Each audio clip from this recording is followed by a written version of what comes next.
wabarakatuh. Para santri kelas 6 yang berbahagia dimanapun berada, kita ketemu lagi dalam sesi pelajaran ilmu balaghah. Ingat para santri, ketika kita belajar di bulan puasa, kita sudah menyelesaikan fasohah dan balaghah. Fasohah pada kalimat, fasohah pada kalam, fasohah pada mutakalim. Sekarang masuk pada balaghah. Nah, balaghah itu dua tempatnya, balaghah pada kalam, balaghah pada mutakalim, hanya dua saja. Apa yang balaghah itu apa? Secara gamblangnya begini, balaghah kalam itu kalam yang akan disampaikan kepada mukhatab sesuai dengan kondisi si mukhatab. Misalnya begini, kalau saya mengajar di kelas 5, materi yang saya ajarkan sesuai dengan kelas 5, kelas 6, kelas 4. Tapi kalau saya ajarkan materi kelas 1, nah itu namanya tidak mutabakah, tidak sesuai. Materinya itu pelajaran kelas 1, misalnya kelas 6, kelas 5. Nah itu namanya tidak balaghah tuh. Atau ketika saya berpidato atau kita berpidato di hadapan orang-orang yang baru mendapat musibah, kematian misalnya, tentu pikiran saya tidak akan menyangkut seperti orang menghadapi orang pesta perkawinan. Nah, itu namanya tidak sesuai. Kalau begitu, sesuaikanlah dengan keadaan. Jadi kalamnya itu mesti kalam yang sesuai dengan keadaan si mukhatab. Nah, itu namanya balaghah kalam itu. Lalu balaghah mutakalim. Mutakalim itu pandai memilih kalam yang cocok. Nah, pandai mutakalim memilih kalam yang cocok untuk itu. Kalau kalamnya cocok dengan si mukhatab oleh si mutakalim yang memilih, itu namanya balaghah. Jadi tidak bisa si mutakalim memilih kalam tidak cocok pada mukhatab, tidak balaghah tuh. Nah, jadi pada intinya begini, bila kalam itu modelnya sesuai dengan keadaan si mukhatab, itu juga balaghah. Si mutakalim pandai memilih kalam yang balaghah sesuai dengan keadaan si mutakalim, mukhatab, itu balaghah. Keduanya sejalan sekaligus. Nah, jadi sebelum itu Ustadz akan menjelaskan keadaan si mukhatab itu bagaimana, klasifikasi mukhatab itu bagaimana. Ada 3 kategori. Ada 3 kategori si mukhatab. Nah, pertama namanya si mukhatab itu khalizini. Khalizini blank kepalanya tentang berita yang akan disampaikan. Bukan dia bodoh, belum tahu. Namanya khalizini, belum tahu. Kalau orang yang akan diberitahu itu tidak tahu apa-apa, belum tahu apa-apa, maka kalamnya disampaikan dalam bentuk ibtidai. Nah, paham ya? Jadi kalau kali ini kawannya ibtidai. Apa yang ibtidai? Kalam ibtidai kosong dari ada takkid. Nah, kosong dari ada takkid. Contohnya begini, kebetulan Anda disuruh oleh orang untuk mengundang baralek ke rumah Buya. Buya tidak tahu apa bab kita ke rumah.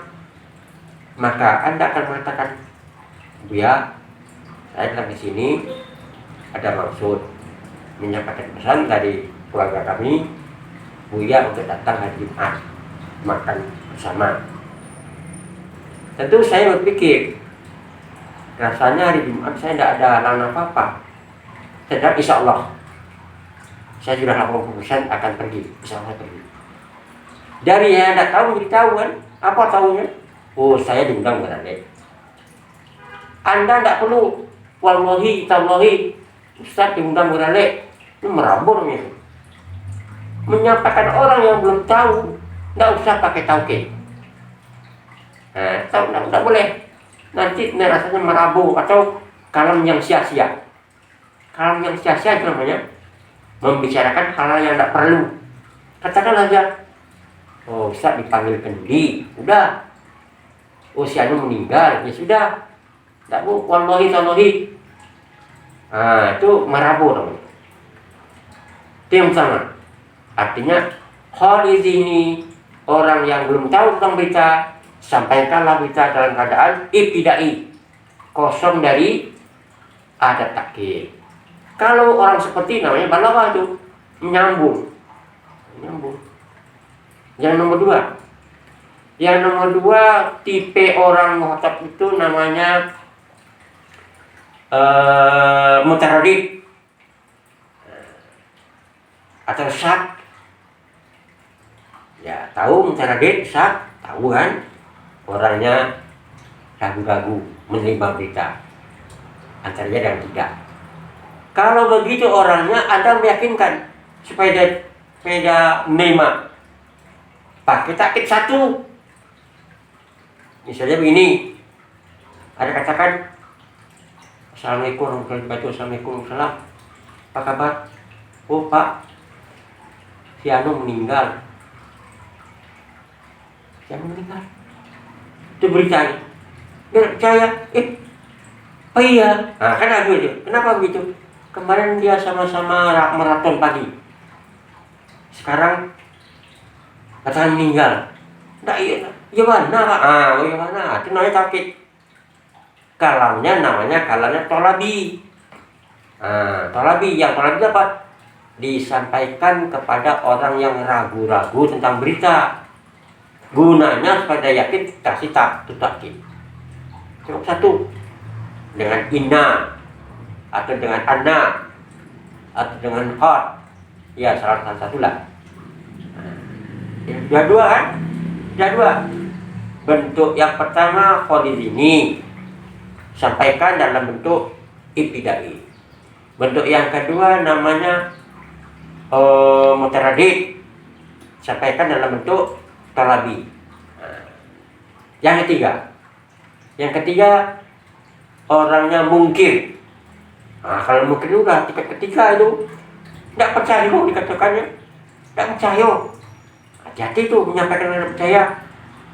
Kamu juga bisa orang percaya. Ketika orang yang dilawan bicara itu mungkir, sampaikanlah kalam dalam bentuk ingkari. Yang pertama tadi apa? Ibtidai. Yang kedua talabi.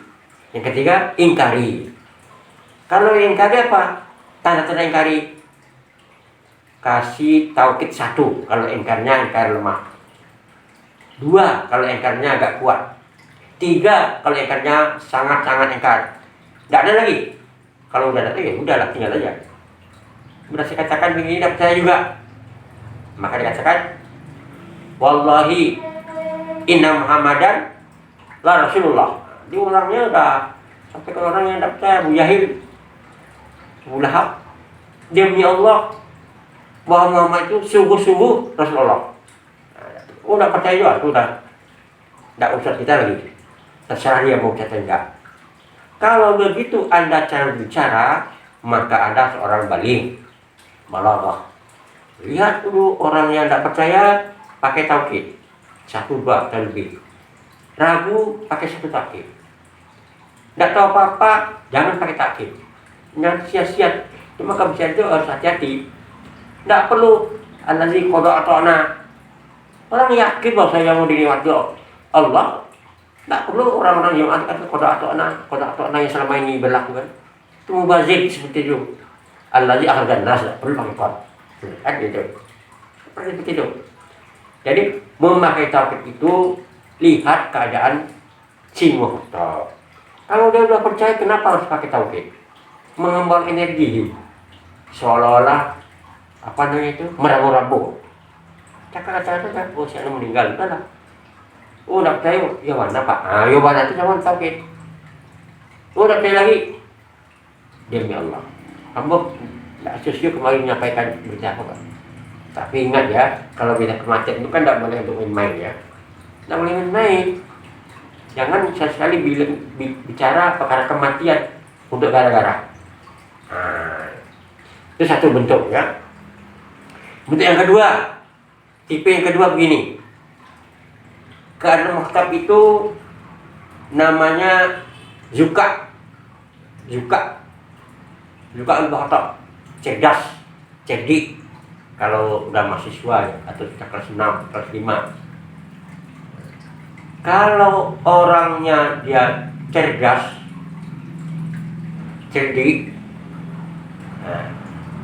pakai kalam yang ijaz.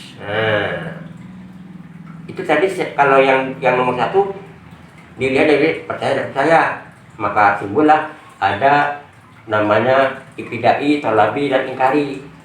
Yang ketiga ini yang kedua ini kejar serotak lagi.